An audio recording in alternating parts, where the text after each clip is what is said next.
Are you considering moving to Saudi Arabia and you're still asking yourself, is the move really or actually worth it in 2026? You know what? In this video, I'm going to break down 5 pros and 5 cons for you. And this is based on my personal experience living here for 18 months plus. So you know what? Don't go anywhere.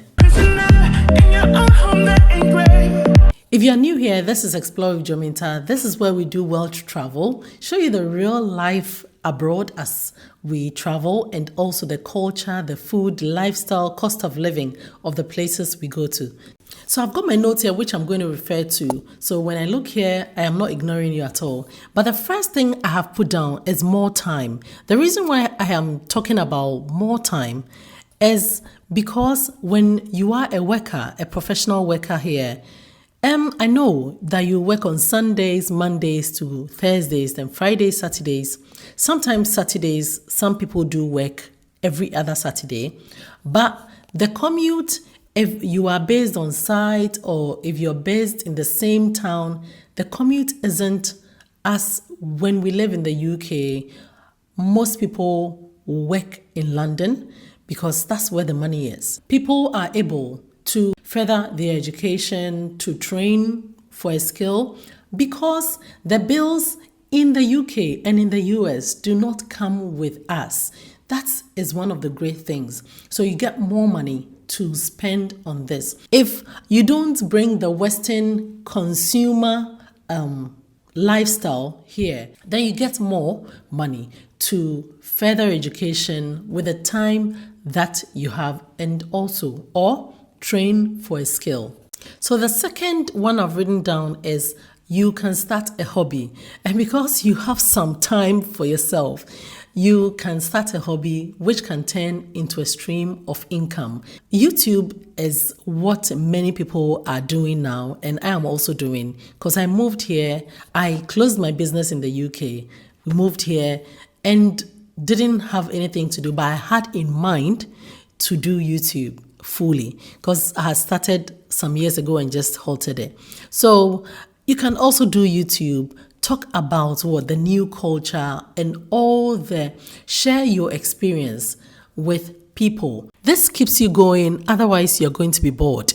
And if you have a job already, if you're working here, second jobs are not allowed, but there's a legal way, very, very great way that you can do your YouTube and get your money from another country where you're coming from, or whichever country you want to get your money from. It's as simple as that. So starting a hobby is very possible here because, there's no many events that you would go to, especially if you live in the UK and you do all the events every weekend. It's not like that here.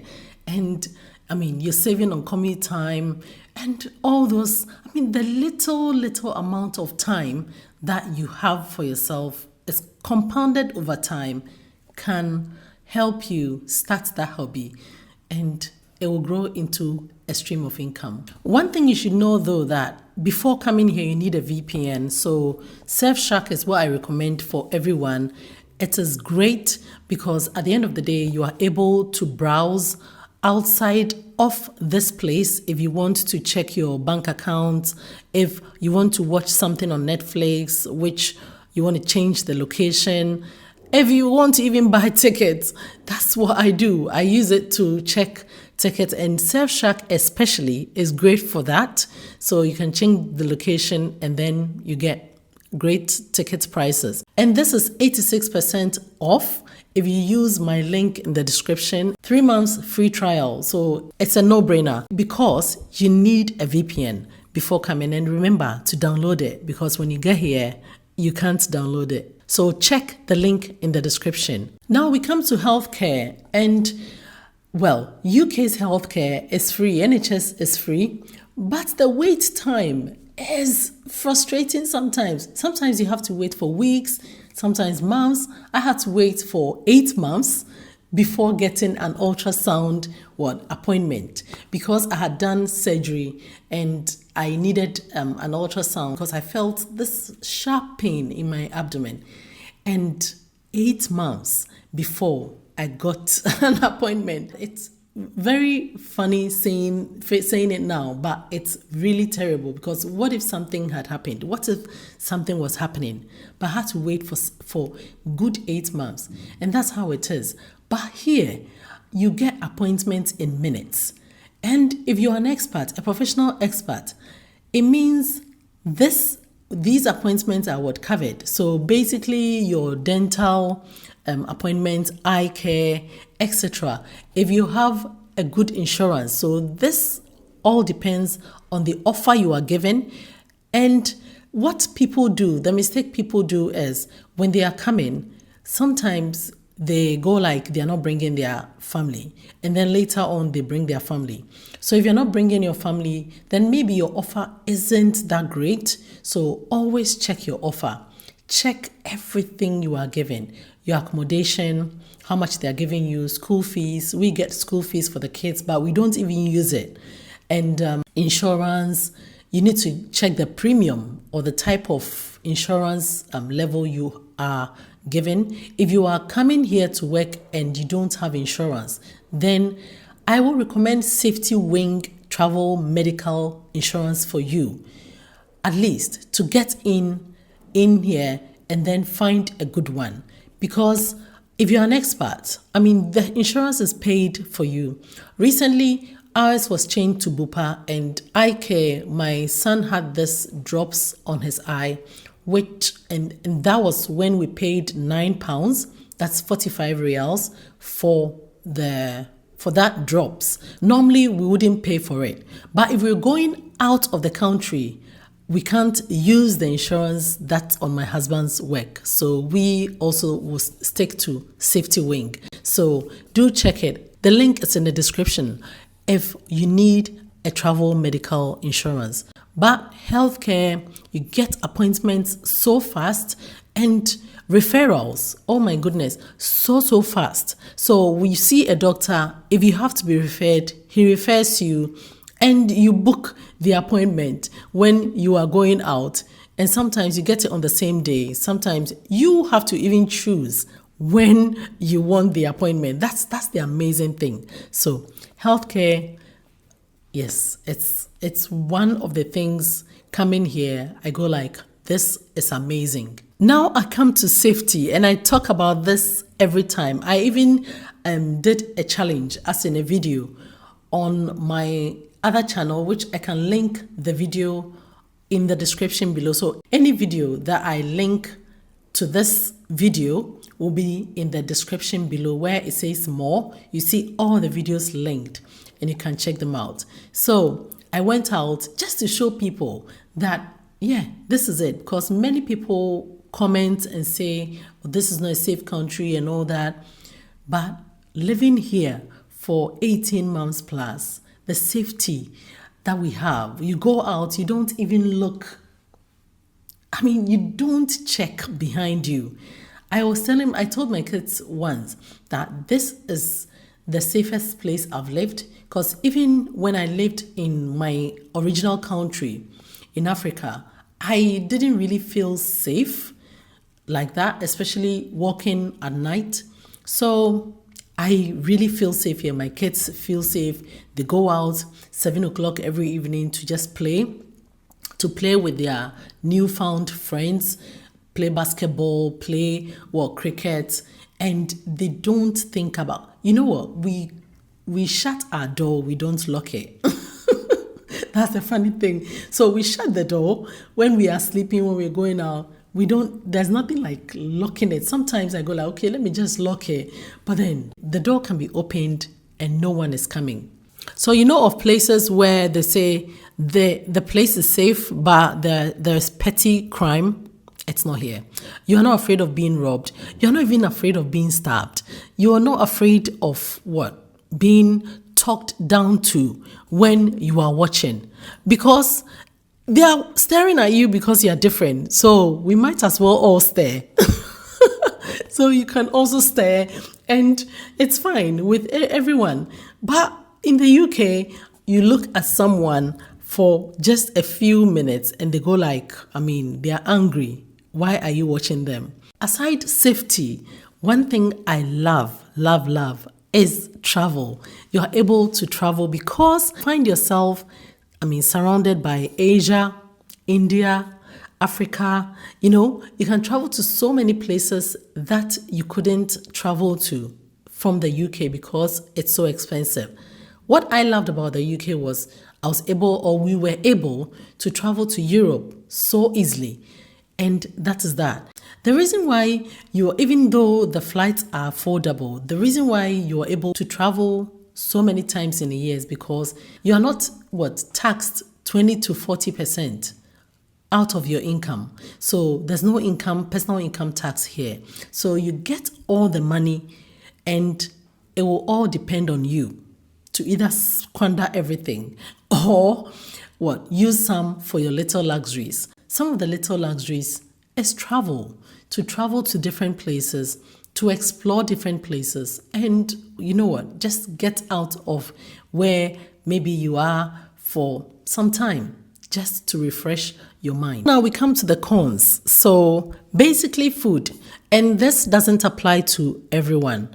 If you're an African in Saudi Arabia, and you get the African ingredients to cook, just let me know in the comments because this is one thing. That's why I've put it under cons, because coming here, you will find that there's abundance of food here for Indians, Filipinos, for other Arab countries, and so many people. But then for Africans, zilch, however they call that word, niente, it's nada, zero. I was looking it took me months to find pepper, which is hot, like habanero style pepper. It took me months to find it in an Indian shop, and I was like, oh, I'll come here every time. Now we come to language, which is a con if you don't speak the Arabic language, but we've been fine so far. But you know what? There are times when you feel like, I wish I know the language. I wish I know the language. So basically, I know the little greetings. If you know the little greetings, how much, thank you, and thank you so much, and all those things, it can take you a bit of a long way, but not so much. Because sometimes you meet people who do not speak English at all. It's not their problem because their language is how they were taught in schools, like they learned in their language. Google Translate, oh my goodness, keep it handy, because now my Google Translate is what I would have shown you if I wasn't using my phone to film. But my Google Translate is so close to me on the apps. At first it was somewhere. I had to search it. I was like, you know what? I need this very handy. So you also need your Google Translate when you come here. So this is a big part, loneliness. So people can really feel lonely here. You can feel lonely here depending on your state of mind. And I'll talk about that very, very soon. So if you work here, then you might make some friends, 1 or 2 friends, because we found out coming here that there are many British people working in the construction field and engineering field. There are so many British people. In fact, most of the top people are British. So you meet the Black British people like us, you meet the white British people. But this all depends. When you go outside of a country, if the people or the natives want to relate to you, that's fine. But you don't have to expect that you're a Black British. So coming here, maybe all the white British people are going to be so friendly and all that. No, it doesn't happen like that. Because even in the UK, some aren't so friendly. So just have that in mind. Yeah, that's one thing. I had to just put it out there. And you can have, as a worker, and my husband works here, but I have seen how he's made friends with other Black British people and Filipinos, which is amazing. Their friendship is so amazing. I see them also. I go like, wow, this is amazing. Flip the coin. If you're a dependent and you're always at home, then you might not make any friend. If you go out sparingly, if you go out more, you might think, okay, I'll make friends with the locals, but sometimes, you know what, people keep to themselves a lot. And even if you're not working, what I found out is sometimes you're walking past an expat and they won't even say hello to you unless you say hello first. They won't say anything. It's because everyone is keeping to themselves. People don't really want trouble for themselves in this country. That's what I've gathered. So if you want to make friends as a dependent, then if you live in a compound, then you get other expats, because I recently took a number of a Brazilian lady. She's so nice. And we meet at the gym sometimes and we talk, have a chat, and then we go away. She doesn't really she always goes like, she doesn't speak the English well. And I go like, oh, I'm okay, because I'm able to communicate with you. It's fine. So that's how it is. So maybe it's the language barrier as well. Loneliness is something that can really get to you. And this is what I always told my kids. You know what? You don't have to tell yourself you are bored. Because the more you tell yourself you are bored, subconsciously you are creating that trait in you that whenever, let's say, you live in a place where you're not making friends, you feel bored. When you don't have friends, you feel bored. Get something doing. And that's how I have lived all my life. As a child, as a teenager, I was always busy doing things.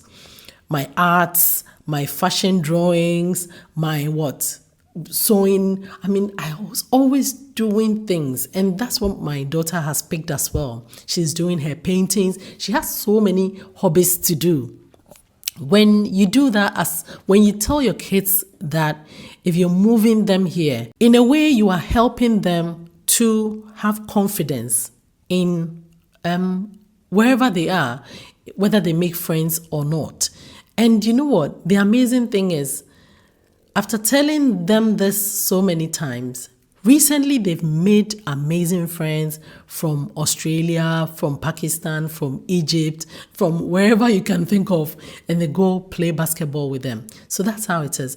It's the state of mind. It's like what we tell ourselves that affects us the most. So I feel that for me, I'm someone who doesn't feel bored, not ever, because I did YouTube because I knew, okay, I wouldn't get anything to do. And that's how I am. But if you are such that you want to have friends every time around you, go to events and all that, this place is not for you really. Because this place is really a solitude. It's a place where you come, even though you're working, even though you're dependent, you are able to train yourself in so many ways. And that's the positivity out of the loneliness that I have found. So I just wanted to chip that in for you. But you can really, really get bored here. You can become lonely because you might think that you'll be able to talk to someone so deeply, have deep connections. But no, if you're not working. If you're working, you can have that and that intentional friendship as an expat. You can have that. So that is that. If your kids school, then they'll also make friends. But we homeschool, but they've made so many friends, which is amazing. So the fourth one is dating culture. There's nothing like dating here. It's not allowed.